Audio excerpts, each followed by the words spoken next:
মহিলার কবরটাকে ওপেন করে দাও। ইন দি মিন টাইমে কবরটারে ওপেন করে দিল। যেই মাত্র মহিলা দেখতেছে কবরের ভিতরে এমন ভাবে আযাব চলতেছে, তখন মহিলাটা কি করছে জানেন রে বাবা? তখন সন্তানের কষ্ট দেখে মহিলাটা আর থাকতে পারে নাই।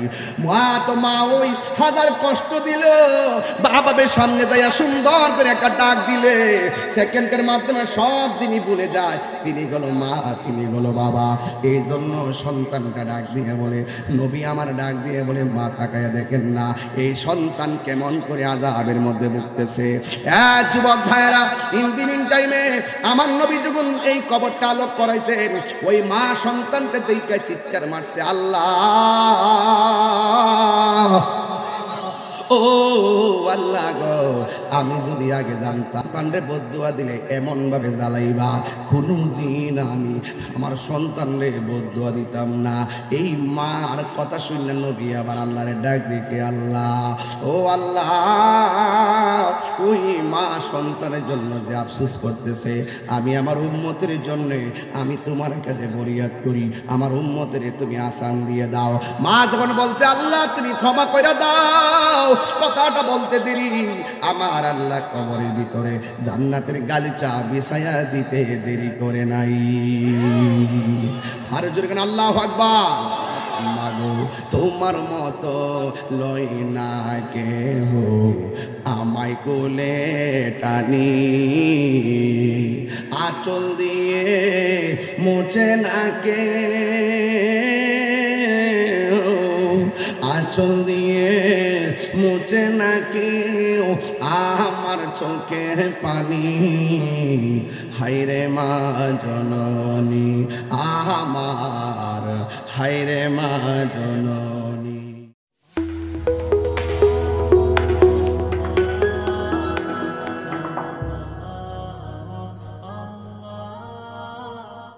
রেখার এই বাউন্ডারির ভিতরে থাকলে তুমি মুমিন, বাউন্ডারি ক্রস করলে তুমি বেঈমান। একটা হলো তিলকা হুদুদুল্লাহ, আর একটা হচ্ছে ওয়ামা ইয়াসিল্লাহ। একটা হলো আল্লাহর অনুগত করা, আর একটা হলো আল্লাহর সঙ্গে নাফরমানি করা। আল্লাহ পাক বলছেন যারা নাফরমানি করবে তাদেরকে জাহান্নামে দেওয়া হবে, আর যারা আল্লাহর সীমারেখার ভিতরে চলবে তাদেরকে জান্নাত দেওয়া হবে।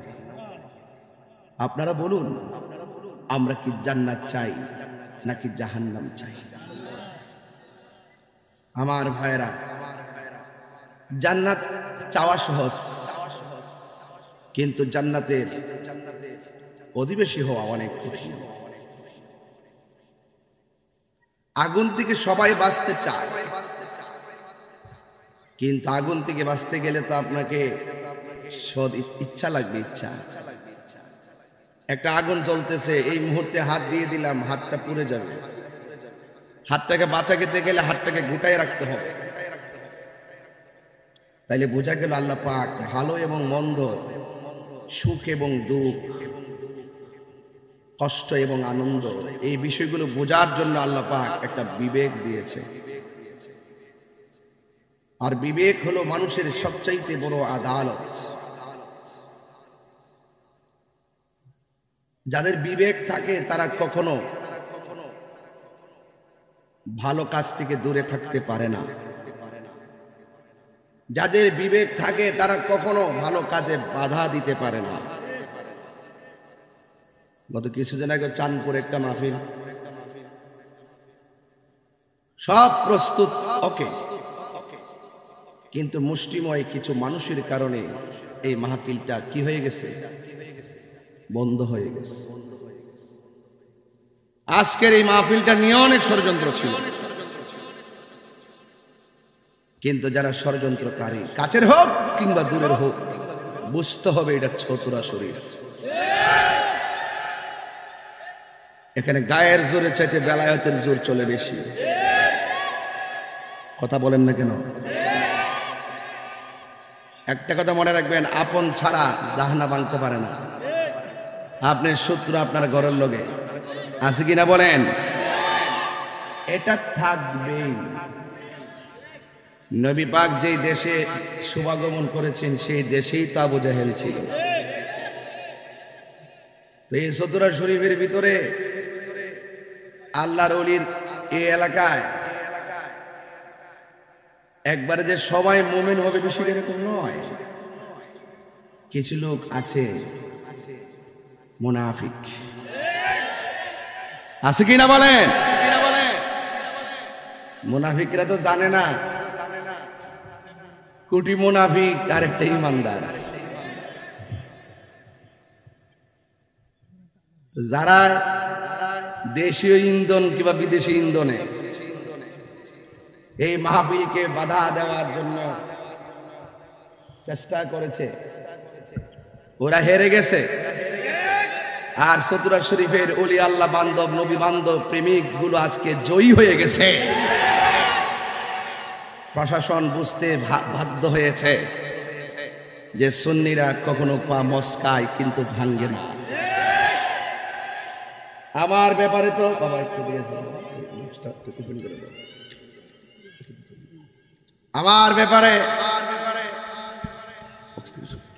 আমার ব্যাপারে নতুন করে বলার তো কিছু নাই। বহুত লোক আমারে এমনি ধরে রাখছে, আপনারা হয়তো জানেন না। কে আমি তাদেরকে পরিষ্কার ভাষায় বলে দিয়েছি, আপনি আমাকে ধরেন, আমাকে আক্রমণ করেন, আমাকে গালি দেন, নো প্রবলেম, কিন্তু আমার নবীর শানের বিরুদ্ধে কথা বলবেন, আপনি কি ক্ষমতাশালী ব্যক্তি তা দেখার সুযোগ আমার নাই। কথা বলেন না কেন? এই চতুরা শরীফ হলো এরকম একটা চ্যালেঞ্জিং ইমানি জায়গা। এখান থেকে আখাউড়া সুন্নিয়তের প্রচার হয়, পরিচালনা হয়। কথা বলেন ঠিক কিনা?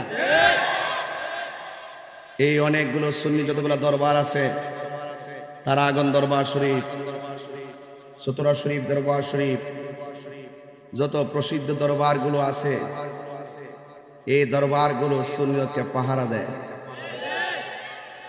কিছু কিছু মোল্লাদের মাদ্রাসা আছে আর সুন্নিদের দরবার আছে। তা আমরা কোনো অংশে ফালাই নেবে না, তবে এতটুকু বলতে পারি সুন্নিরা ওদের মতন অভদ্র না।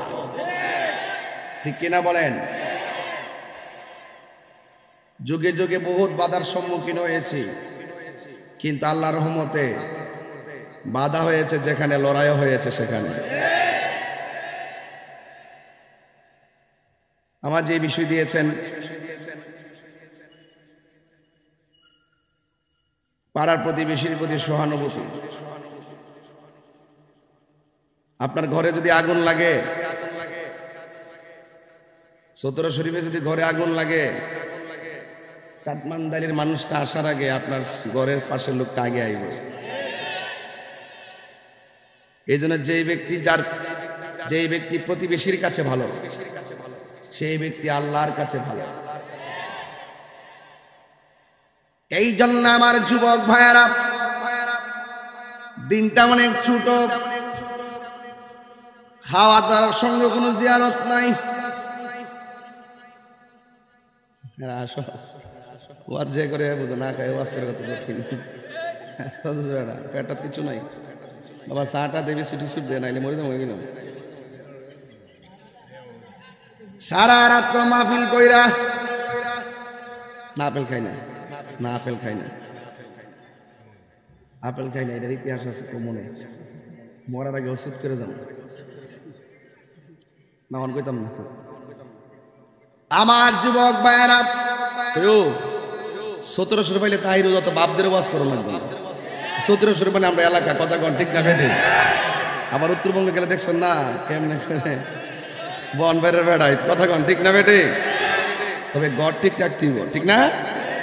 ও আনফুসাকুম ওয়া আহলিকুম নারা, আগে নিজে বাঁচো, তারপরে তোমার জাতিকে জাহান্নামের আগুন থেকে পরিত্রাণের রাস্তা দেখিয়ে জান্নাতে পৌঁছে দাও। কথা বলেন ঠিক কিনা? আমার যুবক ভাইয়েরা, আল্লাহ রাব্বুল আলামিন বলেন, কু আনফুসাকুম ওয়া আহলিকুম নারা। আল্লাহ রাব্বুল আলামিন বলেন, তোমরা জাহান্নামের আগুন থেকে বাঁচো, এরপরে তোমার আহালকে, তোমার জাতিকে, তোমার বংশকে, তোমার প্রতিবেশীকে, তোমার কাছের মানুষগুলোকে জাহান্নামের আগুন থেকে পরিত্রাণের রাস্তা দেখিয়ে দাও, জাহান্নাম থেকে বাঁচার রাস্তা দেখিয়ে দাও, জান্নাতের রাস্তার সন্ধান দিয়ে দাও। এই জন্য যুবক ভাইয়েরা আমার সমাজের ভিতরে কবরস্থান আছে, জানাজার মাঠ আছে। আল্লাহর হাবিব বলেন, একটা মানুষ যখন মারা যায়, জানাজার ময়দানের মধ্যে নেওয়ার পর একটা মানুষ যদি দাঁড়ায়া বলে লোকটা কেমন ছিল, জানাজার মানুষগুলো সবাই বলে লোকটা ভালো ছিল, আছে না নাই? দ্বিতীয়বার আবার জিজ্ঞাসা করে লোকটা কেমন ছিল, সবাই বলে লোকটা ভালো ছিল। তৃতীয়বার বলে লোকটা কেমন ছিল, তারা বলে লোকটা ভালো ছিল। বুখারী শরীফের মধ্যে এসেছে, ওই জানাজার ময়দানে মানুষ যখন বলে কেমন ছিল, সবাই বলে ভালো ছিল, তখন আমার আল্লাহ রাব্বুল আলামিন ফেরেশতাদেরকে ডাক দিয়া বলে, ফেরেশতারা তাকায়া দেখ, সমাজের সব মানুষ তারে ভালো বলতেছে, কত মায়া কইরা ভালো বলতেছে, এর চাইতে বড় মায়া করে আমি আল্লাহ বান্দা বানাইছি। ফেরেশতারা সাক্ষী থাক, সমাজের সবাই যখন জানাজার ময়দানে তারে ভালো বলে, তার নামটাকে ভালোর খাতায় তুলে না। তাইলে বোঝা গেল সমাজের সাক্ষী, সমাজের ভালোবাসার দাম আছে না নাই? আরো যারা বলো আছে না নাই?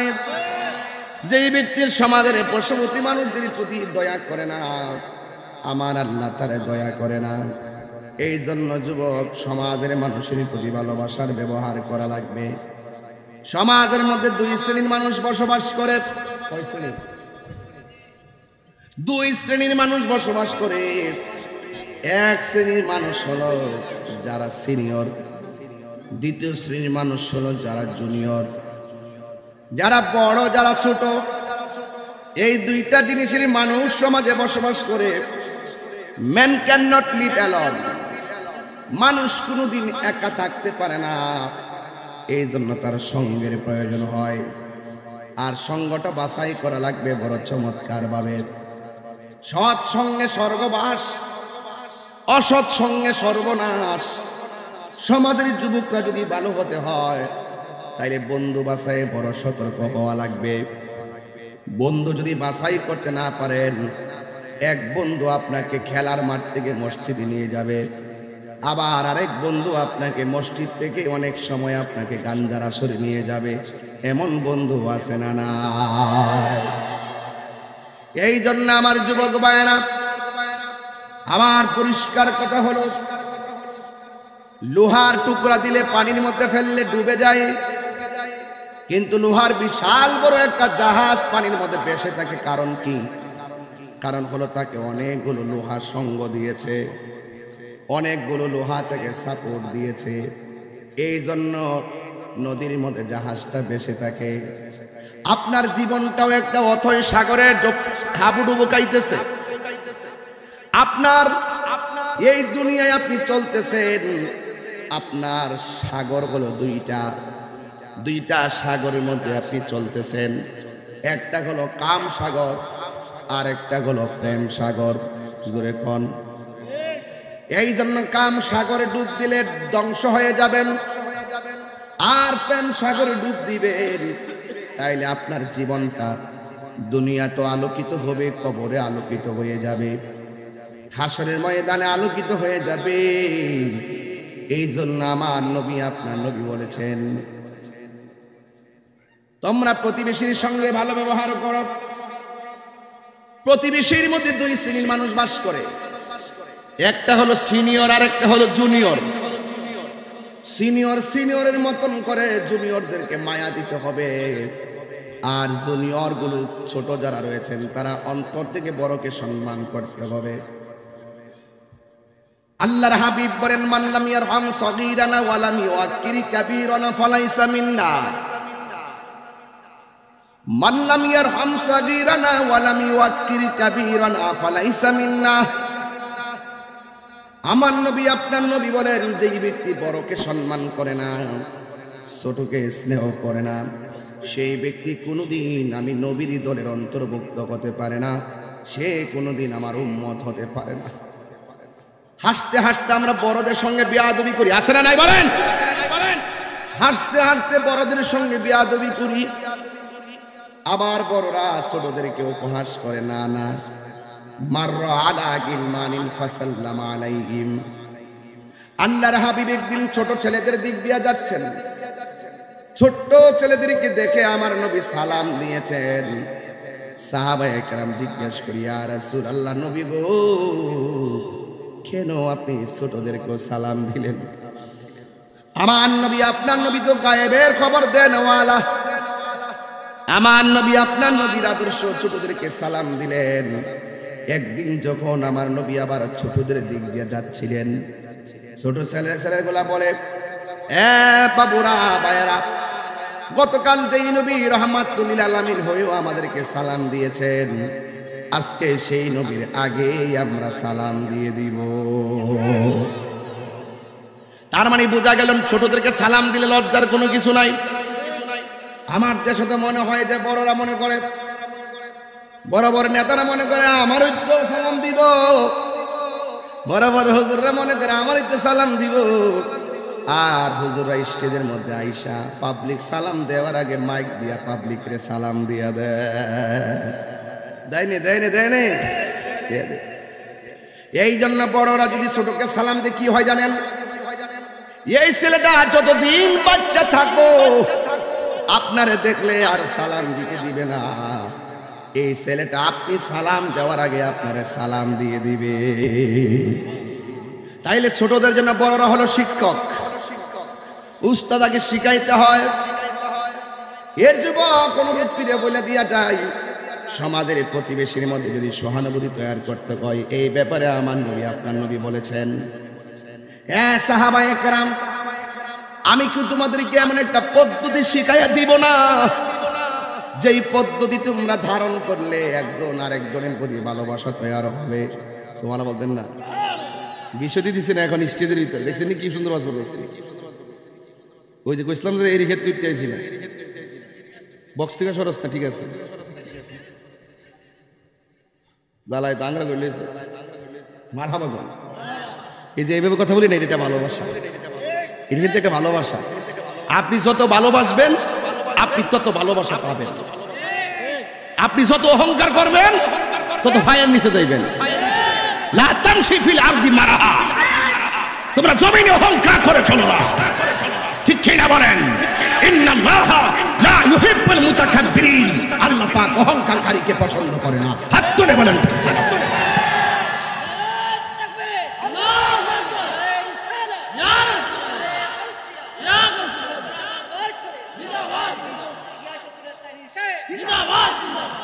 অহংকার কিসের মূল? কথা বলে অহংকার কিসের মূল? এটা কি মোল্লার কথা না আল্লাহর কথা? আর জোরে বলেন কার কথা? যারা অহংকার করবে সামনে আসলে মানুষ তারে হইতে ডরে ভয়ে সালাম দিব, আর তার থেকে 3 হাত দূরে গেলে গা ওই জুতা দিয়ে পিড়াই। কথা কোন ঠিক কিনা? মানুষ আপনাকে সামনে নিন্দা করুক, পিছনে যদি আপনার প্রশংসা করে মনে করবেন আপনার অবস্থানটা ঠিক আছে। কিছু কিছু মানুষ আছে দেখবেন সামনে আসলে অনেক সুন্দর কথা বলে, পিছন দিক দিয়ে সমালোচনা করে। এই মানুষগুলো সমাজের ভালো মানুষ না। সবচেয়ে ভালো মানুষ পিছনে যাদের জন্য, পিছনের মধ্যে যারা মানুষের জন্য ভালো আচরণ করে। এই পৃথিবীতে সবচাইতে ভালো মানুষ হলো যারা পিছন দিক দিয়া আপনার প্রশংসা করবে, সামনে আসলে আপনাকে নিয়ে বেশি কথা বলবে না। সামনে যেই লোকটা প্রশংসা করে মনে রাখবেন সেই লোকটা বেশি সুবিধাজনক না, কারণ মুনাফিকরা সামনে আসলে ভালো কথা বলতো, পিছনে গেলে নিন্দা করতো। কথা বলেন ঠিক কিনা? এই জন্য আল্লাহ রাব্বুল আলামিন কোরআনে বলে দিয়েছেন, ওয়াইলুল লিকুল্লি হুমাযাতিল লুমাযা আল্লাযী জামা'a মালাহু ওয়া আদ্দাদা ইয়াহসাবু আন্না মালাহু আখলাদা কাল্লা লা ইউনবাযান্না ফিল হুতামা ওয়া মা আদরাকা মাল হুতামা নারুল্লাহিল মুকাদা আল্লাতী তাত্তালি'ু আলাল আফইদা ইন্নাহা আলাইহিম মুকসাদাতুন ফি আমাদিন মুমাদ্দাদা। পৃথিবীর মানুষ, পৃথিবীতে এমন কিছু মানুষ আছে তারা আপনার পিছন দিক দিয়ে যায় বদনাম করে। এই বদনাম করা মুনাফিকগুলা সমাজের সবচাইতে একটা জায়গায় চলে, সেই জায়গার নাম হলো বাজার। জোরে কোন, জোরে কোন, জায়গার নাম কি? আল্লাহর হাবিব বলছেন এই পৃথিবীর মধ্যে সবচাইতে নিকৃষ্ট জায়গার নাম হলো বাজার, আর সবচাইতে উত্তম জায়গার নাম হলো আমার আল্লাহর ঘর মসজিদ। ঠিক না বাবা? এই জন্য আমার যুবক ভাইয়েরা অনুরোধ করে বলে দিয়ে যায়, সমাজের মানুষ একজন আর একজনের সঙ্গে যদি মহব্বত পয়দা করতে হয়, আমার নবীর একটা কথা মানা লাগবে। আমার নবী বলে, উম্মত আমি কি তোমাদেরকে এমন একটা পদ্ধতি শিখাইয়া দিব না যেই পদ্ধতিটা গ্রহণ করলে তোমাদের মধ্যে ভালোবাসা তৈরি হবে? ইয়া রাসূলুল্লাহ, ইয়া হাবিবাল্লাহ, আপনি আমাদেরকে বলে দেন।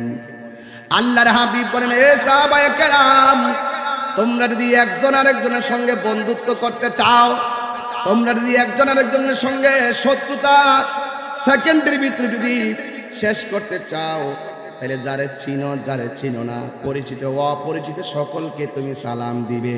কারণ সালামের দ্বারা শত্রুতা দূর হয়ে যায়, সালামের দ্বারা বন্ধুত্ব তৈরি হয়ে যায়। তাইলে সমাজের ভিতরে বেশি বেশি সালামের প্রচলন করতে হবে। আসসালামু আলাইকুম চাচা, আসসালামু আলাইকুম ভাই, আসসালামু আলাইকুম দাদা, আসসালামু আলাইকুম বন্ধু। এই সালামের মাধ্যমে শত্রুতা হয় না, ভালোবাসা তৈরি হয়। শুধু এখানে সীমাবদ্ধ রাখবেন না, টাস করে ধরবেন, ধরে হাতটা মিলাইবেন, বলেন না মারহাবা। একটা হলো সালাম আর একটা হলো মুসাফা। আল্লাহর হাবিব বলেন, যখন একজন আর একজনের সঙ্গে মুসাফা করে, মুসাফা করার সময় যেমন হাতটা মিলাই, হাতটা মিলানোর সময় যখন মুসাফা কইরা হাতটা পৃথক করে ফেলে, দুইটা হাতের মাঝখান দিয়া দুইজনের সগীরা গুনাহগুলো আমার আল্লাহ মাটির মধ্যে জড়াইয়া দেয়। তাহলে এই মুসাফার দরকার আছে না নাই? মুআনাকার দরকার আছে না নাই? সালাম দিলে শত্রুতা দূর হয়ে যায়। এই জন্য প্রতিবেশীর মধ্যে সর্বপ্রথম ওয়াজ হলো, আপনারা একজন আরেকজনকে দেখলে সালাম দিবেন, মুসাফা করবেন, মুআনাকা করবেন। আর একটা কথা মনে রাখবেন, সমাজের ভিতরে দুই প্রকার মানুষ আছে। এক প্রকার মানুষ আবার ধনী, আর এক প্রকার মানুষ হলো তিন প্রকার মানুষ। এক প্রকার ধনী, আরেক প্রকার গরিব, আরেক প্রকার মধ্যবিত্ত।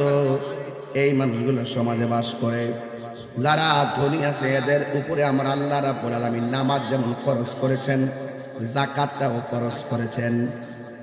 নামাজ যেমন ফরজ, সবরে চেয়ার নাই। আমার যুবক ভাইয়েরা, আমার নবী আপনার নবী রাহমাতুল লিল আলামিন আল্লাহ রাব্বুল আলামিন মানুষের উপরে নামাজ যেমন ফরজ করেছেন, পর্দাও ফরজ করেছেন, আবার যাকাতও ফরজ করেছেন।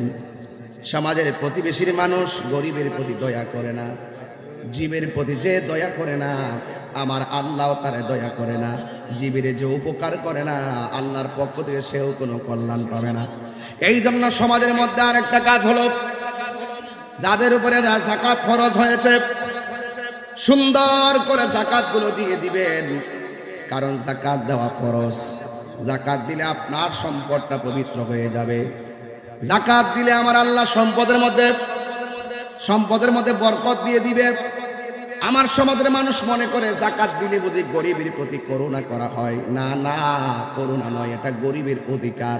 আপনি জাকাত দিলে আপনি বাঁচবেন, আপনার সম্পদ পবিত্র হবে। আর আপনি যদি জাকাত না দেন, খোদার দরবারে গজব আছে না নাই?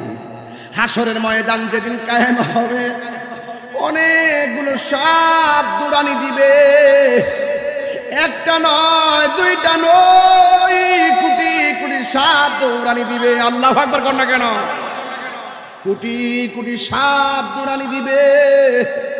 এবার মানুষ সাপের ডরে দৌড় দিবে। চতুরা শরীফের ঘরের ভিতরে একটা সাপ দেখলে রাতের বেলা ঘরে ঘুমায় না। সাপ অনেক ভয়ঙ্কর জিনিস। হাসরের ময়দানে যখন সাপগুলা দৌড়ানি দিবে, কোটি কোটি সাপ,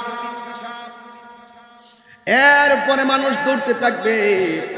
দুনিয়ার মধ্যে পলায়া কিছুদিন থাকা যায়, কিন্তু ওই হাসরের ময়দানে পলাইবার কোনো জায়গা নাই। ওই সাপের দৌড়ানিতে মানুষ দৌড়তে দৌড়তে পেরেশান হয়ে যাবে। ঝাঁকে ঝাঁকে সাপগুলো তাকে ধাওয়া করবে। যখন শেষ পর্যন্ত দাঁড়ায়া যাবে, ওই মুহূর্তে সাপে বলবে হাতটা সামনে বাড়া। এবার সাপের ডরে হাত সামনে বাড়ায়া দিবে। সবগুলো সাপ হাত দিক দিয়ে উইটা ডাক দিয়ে বলবে জবানটারে খুল। জবানটারে খুলবে। খোলার পরে সাপগুলো মুখ দিয়ে পেটের ভিতরে যাবে। এমন সাপ ভিতরে ঢুকবে, পেটগুলো বিশাল বড় বড় হয়ে যাবে। ওই মুহূর্তে আমার নবী, আপনার নবী আল্লাহরে ডাক দিয়ে বলবেন, আল্লাহ, এই সমস্ত মানুষগুলা কে যাদের পেটের ভিতরে সাপ? এবার আমার আল্লাহ রাব্বুল আলামিন বলবেন, বন্ধু, এরা হলো ওই সমস্ত বান্দা যারা দুনিয়ার মধ্যে হারাম খাইছে, সুদ খাইছে, ঘুষ খাইছে, যারা অন্যায়ভাবে হক মেরে খেয়েছে। এই অবৈধ টাকাগুলো এখন পেটের ভিতরে আমি আল্লাহ সাপ বানায় ঢুকাইয়া দিয়েছি। এই জন্য যুবক, সমাজের প্রথম কাজ হলো গরিবের মধ্যে দারিদ্র মোচন করা। আপনি কুরবানির সময় কুরবানি দিবেন, বাবা কি মস্তানি, বড় গরু না আনলে জমে না, ফ্রিজের মধ্যে না হান্দাইলে জমে না।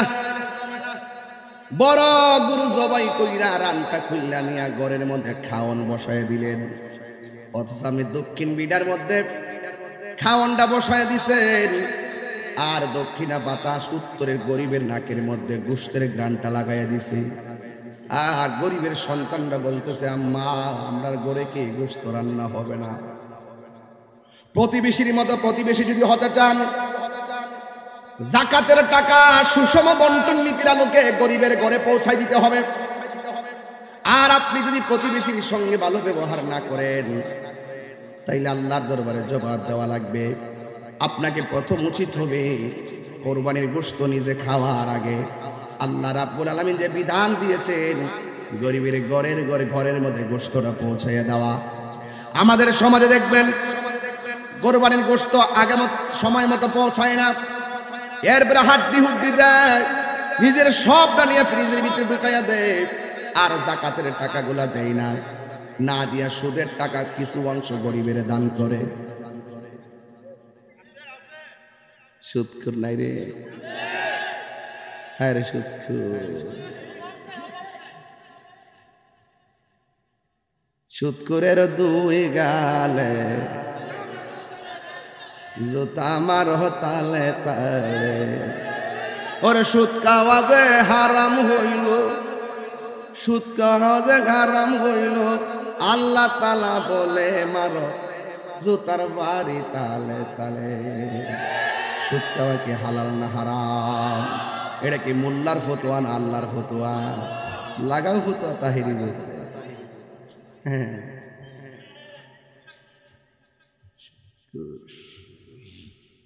হায় রে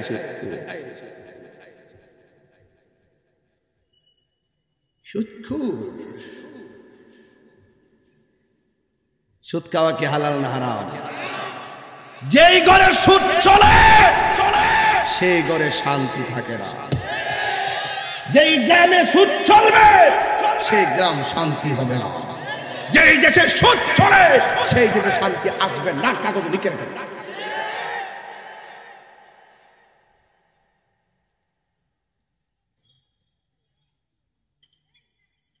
কি ডর রে, সুদ করে কইলে ডরা?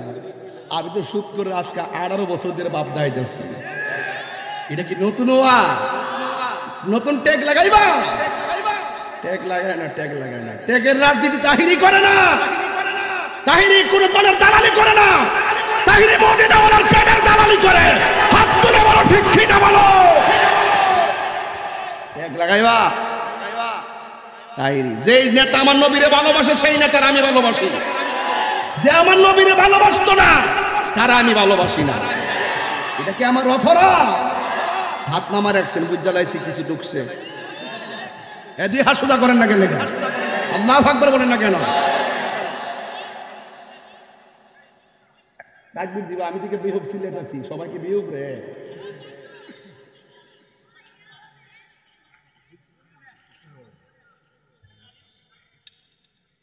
বাবা আপনারা কি কষ্ট পাইতেছেন? আমি কিন্তু এখনো ভূমিকাতে আছি। সাইজ করে নাম মারহাবা জোরে কোনে গেলে গা আর জোরে মারহাবা গন। আমার জীবন মরণ শাহজাহাব, একটা গজল গাই। আমার জীবন মরণ শাহজাহাব মাদানী রঙ্গে, সেই রঙ্গে হে রঙ্গিনে হলে আল্লাহ রাসূল থাকবেন আমার সঙ্গে। কোন সুদকুর আমার লোকে থাকার দরকার নেই, কোন ঘুষখোর আমার সাইডে ফাইডে দরকার নাই। আমার নবীর প্রেমিক দরকার, হোক রিক্সাওয়ালা, হোক সিএনজিওয়ালা, কোদাল দিয়ে মাটি কাটনিওয়ালা, সে গরিব হোক, এটাই আমার মাথার তাস। কথা বলেন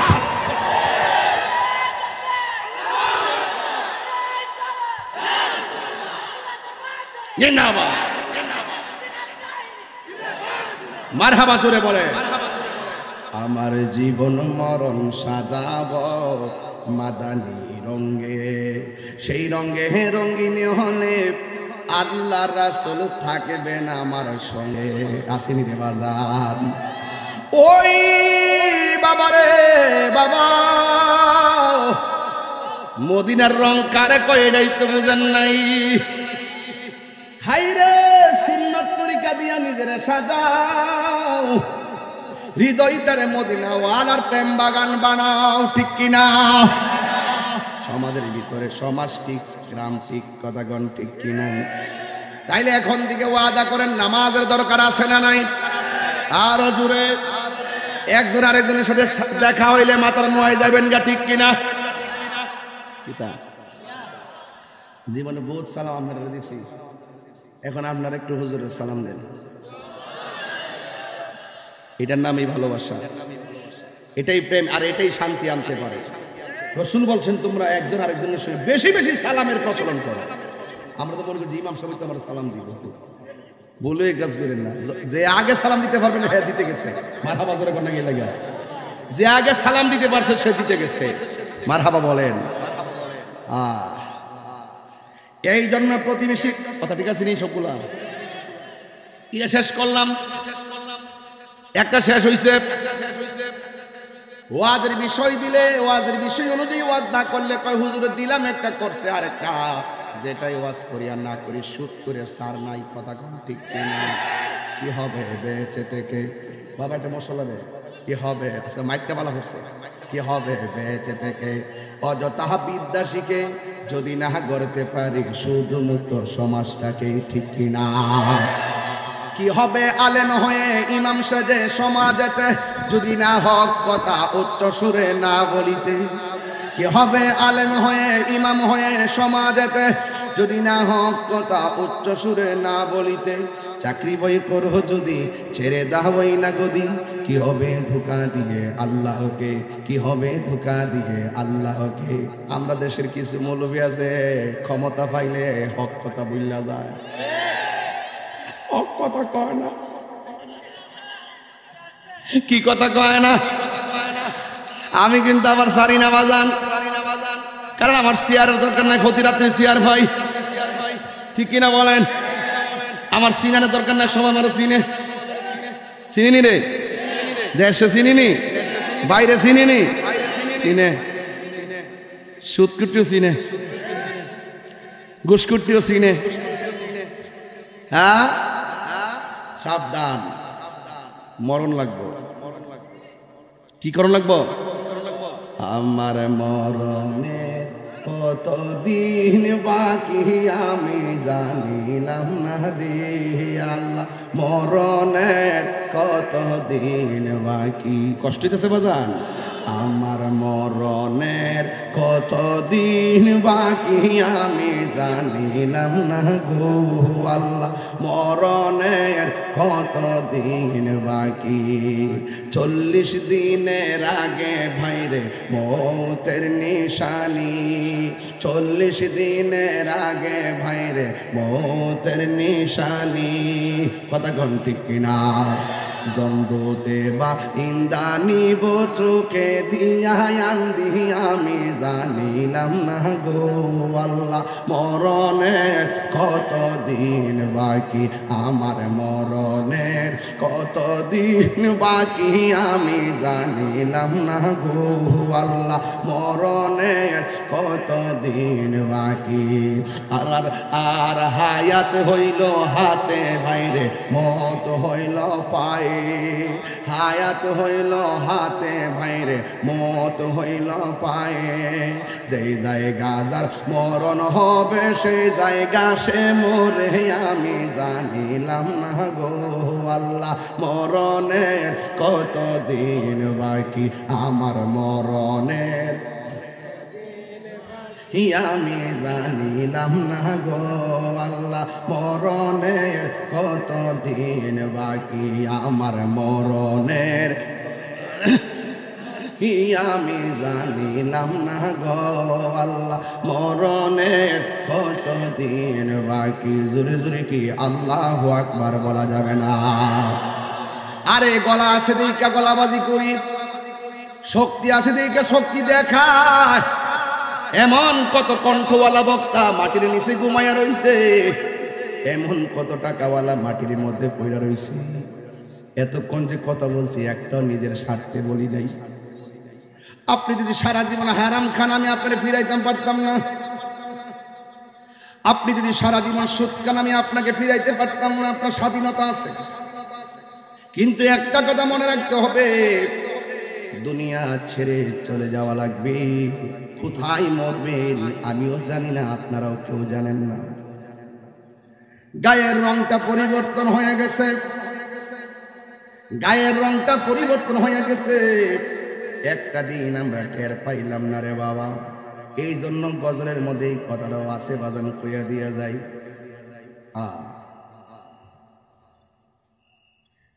আর কানের গেল কর্ণতালি, চোখের গেল জ্যোতি। বাজান সত্যি করে কনচান্তি আগের মতো কানে কি শুনেন, আগের মতো চোখে কি দেখেন? এই যুবকরা তো বলবে আমরা চশমা লাগে না, আমরা খুব ভালো আছি।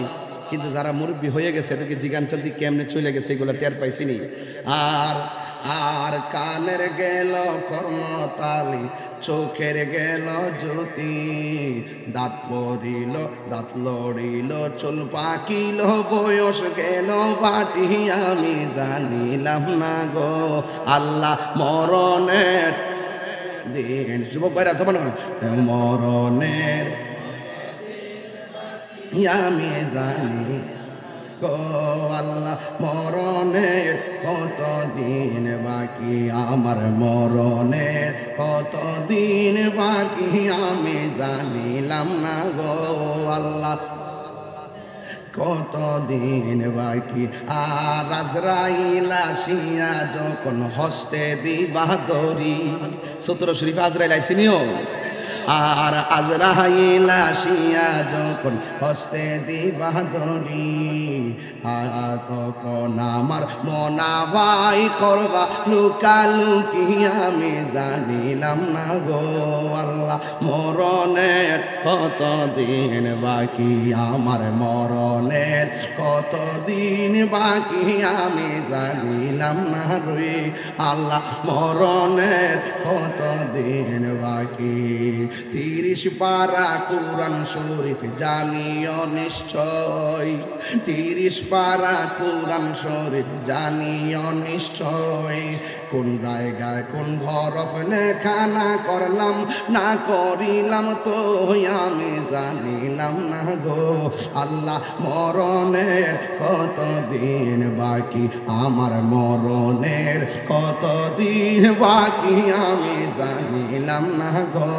আল্লাহ কতদিন বাকি।